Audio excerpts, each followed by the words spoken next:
I think when I'm busy with my hands, I'm mindful. It allows me to be mindless of whatever I'm struggling with or whatever's going on that's difficult.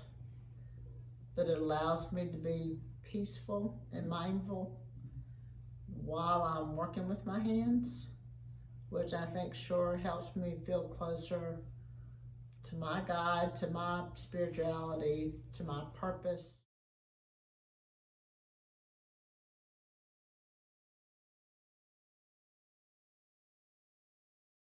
I think sometimes when I'm doing something, I do a lot of it all at once, mass production, because maybe either an idea or a concept takes hold of me and it leads me. I do one, but then that one leads me to make a variation, and then that leads to another variation. So it's all kind of thematic, but a lot of variations.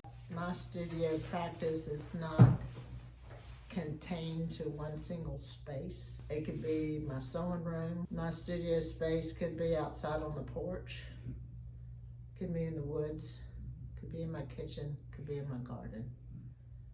So I think the fact that my studio space changes keeps me creative. It kind of started off accidentally. I saw a reel of a sunburst quilt, and so I thought, well, let me try that. So I did that, but then came the creativity and the variations. Became the sunburst with the moon, the day and night. Became darkness and light, where there's just finding light within a canvas that's all dark. Finding light in winter and summer. So it kind of grew. So I took an idea that I copied, and I did that once, which gave me confidence to vary it and to create a variety of different things. And I think at the time I did not make the connection of darkness and light. And I think one day in yoga, it struck me that during these times where I've been feeling some darkness, and I know a lot of people are, and I talk about finding light, shining light, that unconsciously it came out in my work.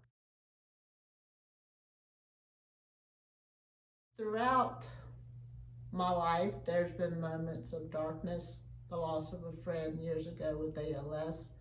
My daughter going through infertility, which now thankfully the light is here and grandbaby Sunny is here. But I think the current situation magnified it, but it also brought a sense of community, of realization that many people are feeling darkness. So I think the current political situation just made me more recognize that there are way more people hurting and struggling than myself.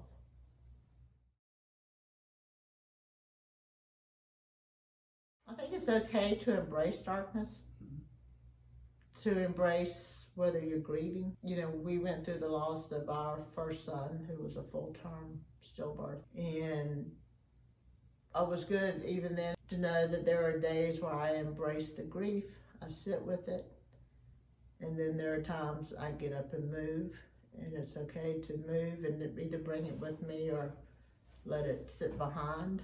But I think no matter the darkness anybody feels, we can always shine our light.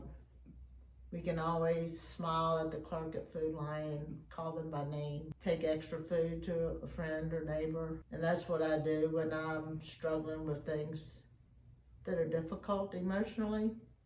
I'm usually busy with my hands, making, creating, but that creations doesn't just stay with me, they become gifts to help brighten other people, which helps lift me up.